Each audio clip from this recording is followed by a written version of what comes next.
गोवा की पूर्व राज्यपाल और हिंदी की सुप्रतिष्ठित लेखिका मृदुला सिन्हा जी की लिखी हुई कहानी सुनिए मुसाफिर काकी। तो शुरू करते हैं कहानी मुसाफिर काकी।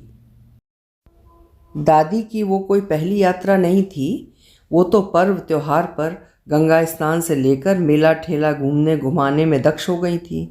अयोध्या, मथुरा, काशी, जनकपुर धाम के साथ चारों धामों की यात्रा समाप्त कर गंगा सागर भी हो आई थीं और इन तीर्थ स्थलों की यात्रा कर कर के वे ऐसी यात्रा नायिका बन गई थीं कि गांव की महिलाओं का झुंड लेकर बिना किसी पुरुष की सहायता के निकल पड़ती थीं, कभी कभी तो बिल्कुल अकेली। जिन अधवैसा अथवा नवोढ़ा को अपने घर वालों से तीर्थ जाने की अनुमति नहीं मिलती हो, वो अपना अंतिम अस्त्र अपनाती थी। मैं अकेले थोड़े ही जा रही हूँ, मुसाफिर काकी के साथ जा रही हूँ। फिर तो उनका ये अस्त्र अचूक बैठता। जब मुसाफिर काकी संग साथ हों तो अपने घर वालों से क्या पूछना।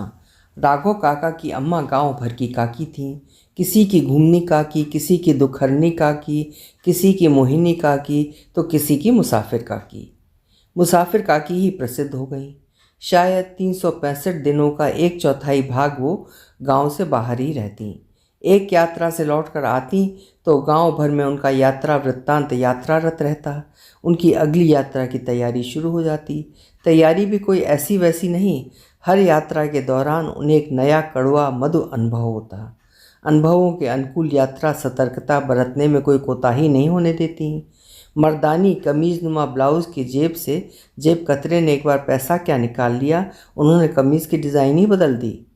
रुपए रखने की जेब अंदर बन गई, बिल्कुल छाती के बीचों बीच। एक बार ट्रेन से उतरते वक्त उनकी चोटी फंस गई। फिर क्या था, दूसरी यात्रा पर जाने से पूर्व बाल ही कट गए। यात्रा में थैला का मुंह खुला था, कुछ सामान गिर गए। फिर तो जो थैले उनके साथ जाएं सबके मुंह सिले हुए। उनके सहयात्री महिला पुरुष को उनकी आज्ञा के अनुसार ही साथ सामान लेकर चलना पड़ता था, वरना नंबर ही कट जाए। किसी महिला ने यात्रा के दौरान उनके साथ कदम नहीं मिलाया, गंगा में डूब नहीं लगाई या अधिक डूब लगा ली, या उनकी आज्ञा के बगैर किसी दूसरे मुसाफिर से बात कर ली, उसका नंबर फिर कभी ना आया। किसी का नंबर आने के कई कारण होते थे। गांव में कोई महिला बहुत दिनों से मैके नहीं गई तो मुसाफिर काकी का मन पिघल जाता। कहती, बेचारी 4 वर्ष से अपने आंगन में कैद है, अब की इस बार गंगा नहला लाऊंगी। किसी को बहू ने तंग किया हो, मुसाफिर काकी कहती, चल चल इस बार तुम्हें गंगा सागर ले चलती हूँ, फिर इसको पता चलेगा कि सास के बिना कैसे गृह कार्य चलता है। गांव की मुसाफिर काकी यानी मेरी दादी जब कभी तीर्थ धाम से लौटकर आती, घर भर के सदस्यों के लिए छोटी मोटी चीज़ों से उनका थैला भरा होता। हम सब घेर कर बैठ जाते। माँ चाची उनके लिए गर्म पानी करती, उनके पैर हाथ धोती, नहलाती, खाना खिलाती। कई दिनों तक गांव भर की औरतों से उनकी खाट घिरी रहती।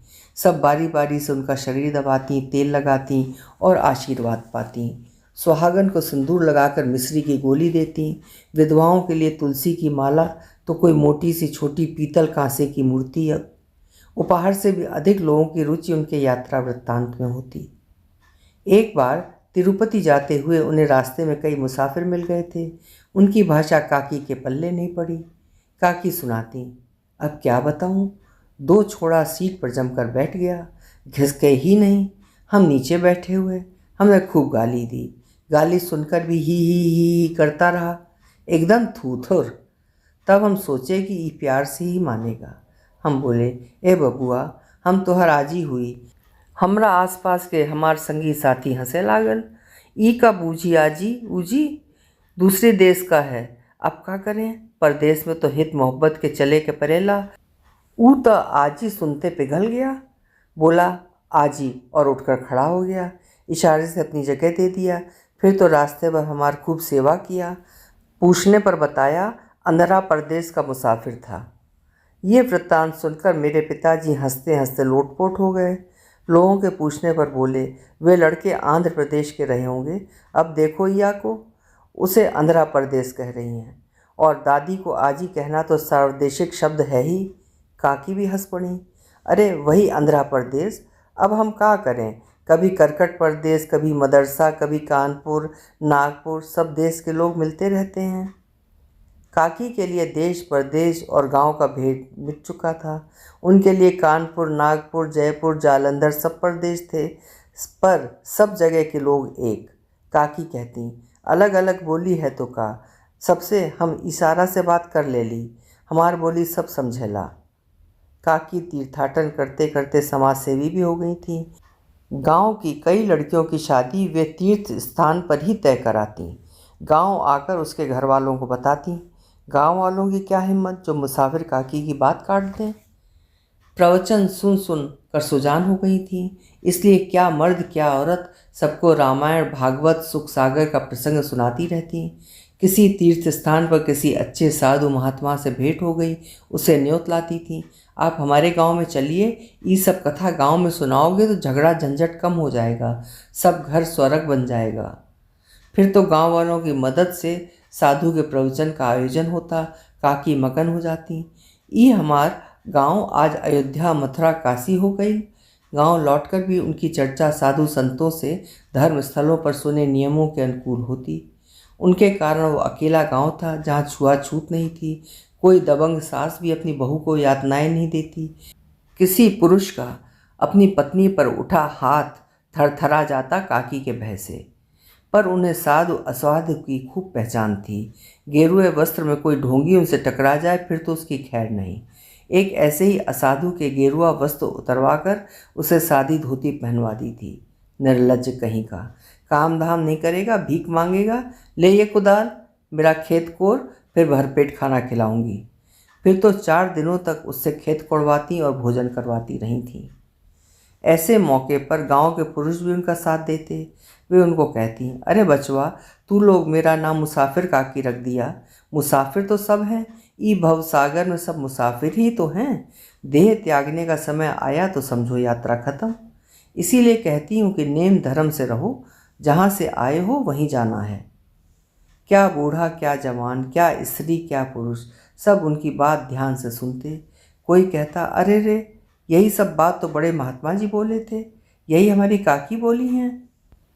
दूसरा कहता, तो हमारी काकी मुसाफिर काकी कौन महात्मा से कम है, देश परदेश घूम घूम महात्मा हो गई। हर यात्रा के उपरांत गांव वालों के लिए एक नया संदेश लेकर आती। इडली चक्कर और अपनी दाल भरी पूड़ी चूड़ा चढ़ाकर आती। कभी सरसों का साग और मक्की की रोटी के पंजाबी संस्करण का प्रचार अपने गांव में करती, तो कभी दाल बाटी चूरमा का मिलान अपनी लिट्टी से करती आती। इडली और डोसा में उनके लिए कोई नयापन नहीं था। उनके गांव का वगैया और चावल की रोटी ही तो थी। काकी गंगा सागर नहीं थी। लौटने पर लोगों ने आंखों में आंसू भरकर उनके तोता की मृत्यु की खबर सुनाई। उन्हें अनुमान था कि अपने प्रिय तोता के लिए काकी रोएंगी, चिल्लाएंगी। काकी बोली, इतने ही दिन का साथ था उसका और मेरा। गंगा सागर में एक साधु मिले, कह रहे थे, इस भवसागर में सब संबंध वैसे ही हैं जैसे नदी के जल में बहती हुई लकड़ियों का टुकड़ा मिल जाए, फिर धार में मोड़ के साथ बिछड़ जाए। लोग हतप्रत होकर काकी के यात्रा अनुभव से झड़ते मोतियों को चुनते रहते। काकी एक अक्षर भी नहीं जानती थी, पर धर्म स्थलों पर बटे पर्चा पत्रों को बड़े जतन से सहज कर ले आती। गांव के पढ़े लिखे युवकों से पढ़वा कर सुनती और सुनाती।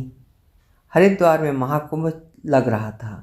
काकी की यात्रा की तैयारी शुरू हुई। मैंने भी जिद ठान ली, मैं भी जाऊंगी। काकी ने इनकार कर दिया, नहीं नहीं, तुमको लेकर नहीं जाऊंगी। मैंने शिकायत की, क्यों, गांव भर की औरतों को लेकर जाती हो, मुझे क्यों नहीं? बोली, बेटी, तुम्हारी उम्र छोटी है, जमाना खराब हो गया, अब मैं तुम्हें संभालूंगी कि अपने को? मैं भी तो बूढ़ी हो गई, न जाने कब कहाँ मेरी यात्रा खत्म हो जाए। मैंने जिद ठान ली। मेरी जिद के आगे उन्हें झुकना पड़ा। हरिद्वार जाने से पूर्व वे गाँव भर में घूमती रहीं, एक भी घर नहीं छोड़ा। लोगों को आश्चर्य भी हुआ। गांव भर के लोग उन्हें विदा देने आए। मुसाफिर काकी के साथ स्त्री पुरुषों की बड़ी जमात थी। कम उम्र की अकेली मैं। दादी ने गाड़ी में चढ़ने से पूर्व अपनी कमर में साड़ी का एक छोर कसकर बांधा, दूसरा छोर मेरी कमर में बांधने लगी। मेरे ऐतराज़ करने पर कहने लगी, चुपचाप जैसा कहती हूँ वैसा ही कर। पूरी यात्रा में उनसे बंधी रही। हरिद्वार पहुंचकर देखा तो टेंट ही टेंट, 1 इंच खाली जगह नहीं। काकी के संगी साथी बेचैन हो गए। हमारा टेंट कहाँ लगेगा, पड़ाव कहाँ डालेंगे? काकी ने सब इंतज़ाम कर दिया। श्रृंगेरी मठ के साधुओं ने बड़ी जगह ले रखी थी। उनमें से एक ने काकी को पहचान लिया। आओ माताजी, यहीं रहो, बहुत दिन बाद मिली।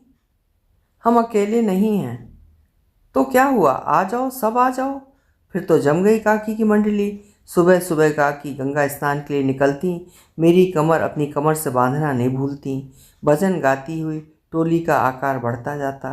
काकी ऊंचे स्वर में गाती, राम है लक्ष्मण वन के अहिल्या रे, सीता सुंदर डुमरी के हो फुलवा। पीछे के सब लोग दोहराते चलते। काकी का एक और गीत सबको मन भावन लगता, अपना किशोरी ली के टहल बजबई, हम मिथिला में रह बई, मिथिला के हई चारों धाम है, मिथिला में रह बई। काकी के आंध्रा प्रदेश के या करकट प्रदेश के साथी हों, सब समझते थे उनके गीत के भाव को, डूब जाते थे। दिन में शंकराचार्य का प्रवचन होता और राति को काकी भाव मगन होकर गुनगुनाने लगती, तो उनके सामने लोग माइक रख देते। फिर तो भीड़ जम जाती। वेद मंत्रों का मैथिली पद अनुवाद सरस लगता लोगों को। एक दिन तो स्वयं शंकराचार्य झूम उठे, उनकी आंखों से अश्रुधार बह चली। सीता चरित का मैथिली में गायन कर रही थी काकी। काकी गीतकार भी थीं, समयानुकूल गीतों की रचना कर लेती। अपने करुण स्वर में जब समदावन मतलब बेटी की विदाई के समय गाया जाने वाला गीत गाती, स्वयं रोती और सबको रुलाती। बाट रे बटोहिया कि तूहू मोर भैया, हमरो संदेश ले ले जा। अम्मा से कहिए पत्थर हुई बैठी है, हमहु बैठव ही आहार। विदा ली हुई बेटी का माँ के नाम संदेश। सब रो पड़ते। काकी दिन भर घूमती और सबको घुमाती रहती, साधु संतों का प्रवचन सुनती। बीच में अपने लोगों से बिछुड़ी एक बुढ़िया मिल गई। कोई खोया हुआ बच्चा मिल जाए, ले आती अपने पास। दूसरे दिन उसके लोगों को ढूंढ उनके हवाले कर ही निश्चिंत होती। दूसरे दिन मुख्य स्नान था। नागा साधुओं शंकराचार्यों का स्नान होने वाला था।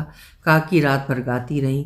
भोर होने पर चल पड़ी गंगा स्नान के लिए, भजन में गंगा मैया का वर्णन करती हुई। 10-20 से बढ़कर 100 सैकड़ा फिर हजारों की संख्या में लोग चलने लगे। फंस गई हमारी टोली। भीड़ आगे खिसकने का नाम ही न ले। दादी जोर से राम का नाम भजने लगी। पता नहीं उन्हें क्या सूझी, उस जमी भीड़ में बड़ी मुश्किल से अपना हाथ अपनी कमर तक ला पाई। कमर पर बंधी साड़ी का छोर खोल दिया। उसकी बाईं ओर पुलिस वालों का एक मंच बना रखा था। मुझे धक्का देकर कहा, चढ़ जा तू इस पर। नहीं दादी, मैं तुम्हारे साथ रहूँगी। मेरी रुआसी आवाज़। वो चिल्लाई, चढ़ जा ऊपर। मैं कहती हूँ चढ़ जा। एक पुलिस वाले को डांट कर बोली, खींच इसे ऊपर, मेरी पोती है, संभाल कर रखना, अभी आकर ले जाऊंगी। पुलिस वाले ने मुझे खींच लिया। भीड़ का एक हुजूम पीछे से आया, काकी को बाहर ले गया। उनके साथ और भी लोग। देखते देखते आदमी आदमी के सिर पर तैरने लगे। मैं ऊपर से देख रही थी। चिल्लाई, दादी दादी। मेरी गला फाड़ आवाज़ उन तक नहीं पहुंच पाई, और जब मुझे उन तक पहुंचाया गया उनकी आवाज़ समाप्त हो गई थी। मैं दादी का शरीर पकड़ पुकारती रही। एक साधु ने मुझे उठाया। बेटी, तुम्हारी दादी अब तुम्हारी पुकार नहीं सुनेंगी, स्वर्ग से धार गईं। अब तुम्हें ही इनका संस्कार करना होगा। मैं कुछ नहीं समझी।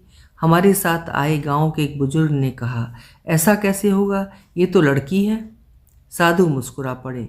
क्या फ़र्क है लड़की लड़का में? ये जो तुम्हारी मुसाफिर काकी थी, क्या नारी नहीं थी? तुम सबको संभालती थी। है ऐसा कोई मर्द तुम्हारे गांव में? मानो काकी आदेश दे रही हूँ। ये सच्चा साधु है, इसकी बात मान लें। गांव वालों ने साधु की बात मानकर मेरे हाथ से ही दादी को मुखाग्नि दिलवाई। साधु महात्मा, आंध्रा प्रदेश, करकट प्रदेश, देश के कोने कोने से आए लोग दादी की अंतिम यात्रा में शरीक हुए। एक गंगा की तरह चलायमान मुसाफिर की यात्रा गंगा के किनारे समाप्त हुई। अभी आप सुन रहे थे मृदुला सिन्हा जी की लिखी हुई कहानी मुसाफिर काकी। कहानी आपको कैसी लगी कमेंट सेक्शन में अपने विचार ज़रूर लिखिएगा। कल मिलेंगे। आपका समय शुभ हो।